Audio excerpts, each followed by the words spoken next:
Yeah, so a while back I bought this course from Binh Giang, you know, the Vietnamese speaker.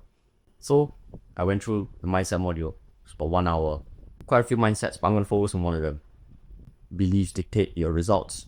And one of those beliefs were anything is possible if you break it down into many tiny steps. I've heard that before. So I practically ignored it. I've heard that quote so many times that in fact I was like, okay, whatever you say.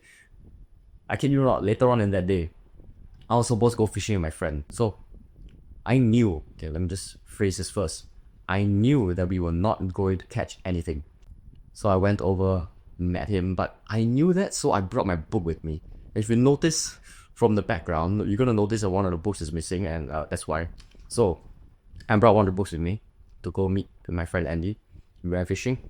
About an hour later, we caught nothing. Surprise, surprise. But half an hour later, after he was done with the setups and like experimenting with his brand new fishing rod, he pulled up literally the biggest fish I have ever seen being caught in Singapore before.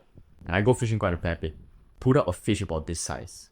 And I know that there's gonna be one of you watching from another country thinking, nah, I've seen that kind of fish before. Bro, I have not seen a fish of this size ever before. But you probably have, but I have never, okay? So that blew my mind. Absolutely blew my mind. I wanted to try next. He threw some of that weird, some bait. So I took my net. I waited patiently. The moment I saw a little tail flump out the surface, I threw my net. And I pulled up this little baby. I put up a peacock bass. I'm gonna show you a photo right now. It's a beautiful fish before I got covered up all the rubble. But yeah, it was a beautiful fish.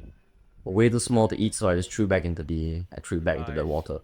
And at that point, I was like, holy shit, it's possible.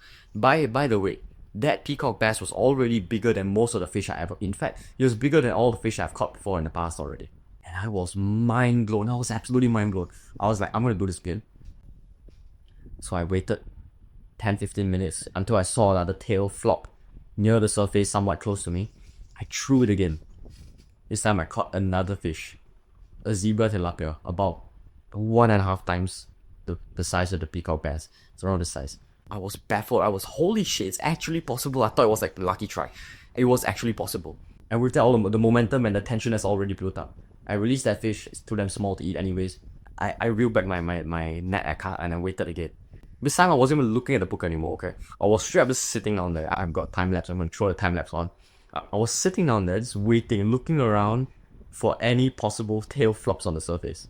And when there was a tail flop on the surface, I took a net, I just casted it again. This time, I pulled up a fish that was this size. Probably 2 to 3 times, maybe even 4 times bigger than the fish that Andy caught initially. And probably plus the 2 fish that I just caught before. I was genuinely...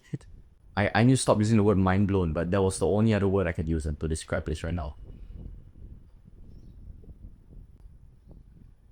My mouth isn't working, as you can tell, but that's how excited I was to pull up that fish. Well, needless to say, I ran home with the biggest smile on my face that night. And one last book. Comment down if you know what book went missing. Yeah, so I went back with the biggest smile on my face, pulling up the biggest fish I ever caught in my life before. Knowing that day, before I went for the fishing trip, I knew that we weren't gonna catch any fish. But yet, I still came home with literally the biggest fish I ever caught in my life before. And I went home, I did some journaling. How did I do it? Well, I broke it down into small steps. You need that first small win to motivate you to get the second small win and third small win, then the fourth and the fifth, and then when you get one big win, you'll come home with a smile, the biggest smile on your face ever. So Andy helped me in the first win, I won't even lie. He put up a fish to show me it was possible. Then I casted again, and I got another small fish. I casted again, I got another better fish. I casted again, I got the biggest fish I ever caught in my life. I only needless to say I brought that one home. That's going to be dinner. It was a few days ago, so yeah, it's going to be dinner probably tonight. I was so happy. I was elated, bro. And then later on that night, that lesson actually came back to me. The lesson that Binh Giang said. Anything is possible if you break it down into tiny steps. Anything is possible if you break it down into tiny steps.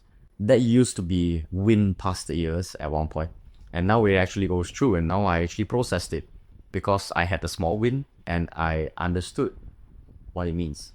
So you may have 2 big goals, like I have 2 big goals. Sorry, to be fulfilled and to make a lot of money. How am I gonna do those two? It's So like a mountain I need to cross in order to get there, right? What even are the steps I need to accomplish that? So I broke it down. To be happy, I want is to help other people. Okay, that's the main thing. I feel happy when I help other people. It's the main thing. But I want to make money. How do I make money? I've tried a lot of business models in the past, and I believe I'm going to stay on one right now, and that's YouTube. So how am I going to make money for YouTube?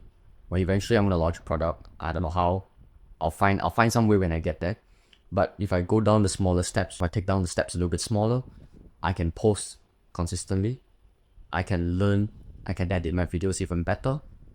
I can document down the experiences. I can go on adventures, get some B-roll. So break it down into small steps. Anyways, my name is Niguang, and this channel is all about me going on adventures and documenting my journey, about lessons I learned from either books or from my adventures.